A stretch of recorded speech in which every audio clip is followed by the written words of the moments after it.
The people living in Israel were not doing what God told them to do. They had started to worship fake gods, which went against God's rule that they were to worship only Him. For breaking this rule, God punished the people of Israel by allowing the Midianites to take over their land and rule over them. For 7 years, Israel suffered under their rule, as the Midianites, the Amalekites, and people from the east stole Israel's animals and food, leaving nothing for the people of Israel.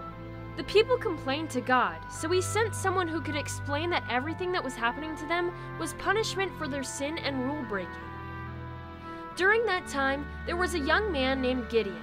One day, while preparing wheat in a building used to make wine so he could hide the food from the Midianites, an angel of the Lord appeared to him and said, "The Lord is with you, O brave man of honor." Gideon was not feeling very brave or happy, so he replied, "If the Lord is with us, then why do we suffer so much?" The Lord then looked at Gideon and said, "Go and free Israel from the Midianites." Gideon couldn't believe what he had heard.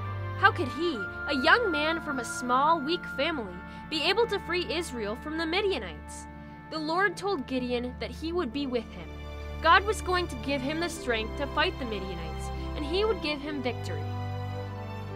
Gideon still couldn't believe he could do it. If this was true, he needed to make sure that God was going to keep His promise.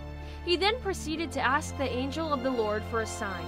"If you will protect me and help me, then give me a sign, and I will believe you," Gideon said. Gideon then rushed to his house to prepare a food offering to God. When Gideon returned to the tree where the angel of the Lord was waiting, he brought with him meat, soup, and bread. The angel told him to put the meat and bread on a rock and pour the soup over them. The angel then touched the food with his walking stick. Immediately, fire sprung up and burned away the entire food offering. At that moment, the angel of the Lord disappeared from Gideon's sight. God had just given Gideon a mighty sign. Gideon was completely amazed. That night, God continued to work in Gideon's heart, preparing him for the big task ahead.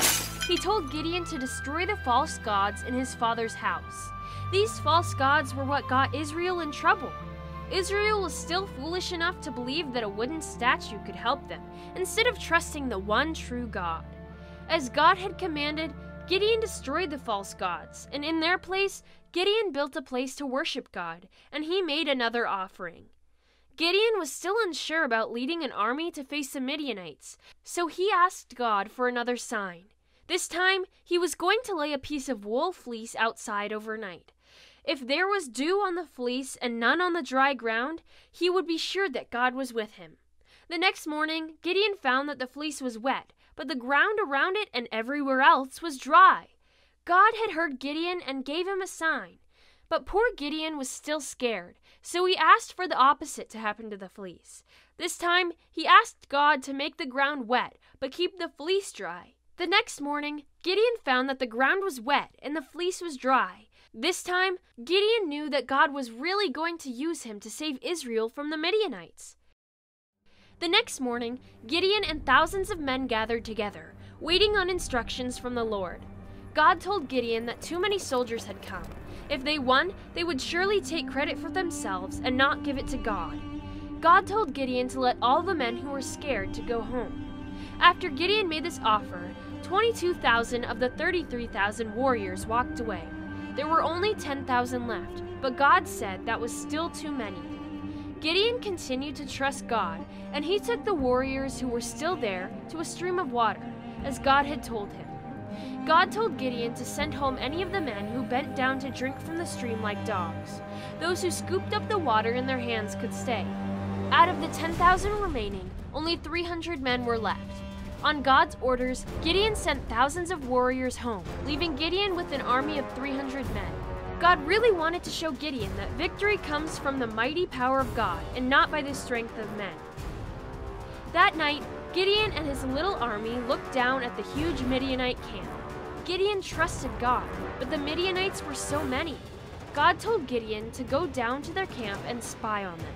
While spying on the Midianite camp, Gideon overheard two soldiers talking. One soldier told the other about a dream he had, and the other told him that it meant that Gideon and the Israelites would defeat the Midianites. Once again, the Lord had strengthened Gideon's heart, and he was finally ready for battle. With his tiny army, Gideon made his plan of attack. He divided the army into 3 groups and gave every warrior 1 trumpet, 1 torch, and a jar to hide the torch. In the dark of night, they would surround the Midianite army's camp. When Gideon blew his trumpet, it would be a sign for everyone else to blow theirs. Then they would break their jars and yell, "For the Lord and for Gideon!" They carried out the plan exactly. When Gideon gave the signal, the 300 men blew on their trumpets and broke their clay jars. The sound of breaking pottery echoed off the mountains, filling the valley with the noise. The Midianites were awake, confused, and scared. They looked up at the flickering torches all around them and heard the crashing sound of the breaking jars, the blasts of the trumpets, and the shouts of the men. They did not know what to do. Confused, the Midianites grabbed their weapons and started running and fighting. The Lord confused the Midianites so much that they started fighting themselves, thinking they were fighting Gideon's men. The confusion spread so fast that the Midianites ran away. Gideon and his army of 300 men ran after them, and it was not long before they defeated the mighty Midianites. That day, God gave Gideon victory over the Midianites. God's mighty power once again proved that He was the one true God, and He wanted to bless and protect His people. All Israel had to do was to put their trust in God and serve Him alone.